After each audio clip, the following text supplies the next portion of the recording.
Le refus d'abdiquer, les pro-Morsi avaient prévenu. Ils ne se laisseront pas faire. Mobilisation géante donc pour leur leader toujours détenu par l'armée. Et les premières violences de cette contre-révolution n'ont pas tardé à se manifester. Bilan de la journée, 3 morts, des partisans du président égyptien déchu. Il y aurait aussi des dizaines de blessés. Ce matin, des violences ont éclaté aussi dans la péninsule du Sinaï, faisant un soldat mort et 2 blessés.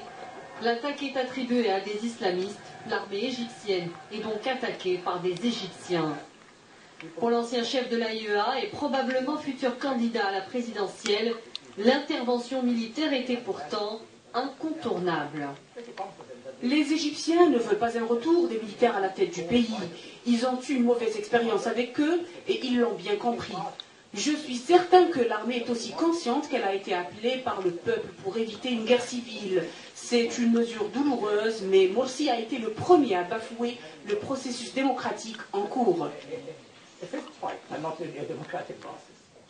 Et comme pour en finir définitivement avec le jeune règne des frères musulmans, le président par intérim Abdi Mansour vient de dissoudre la chambre haute du Parlement, dominée par les islamistes, annulant ainsi le pouvoir législatif dont il disposait.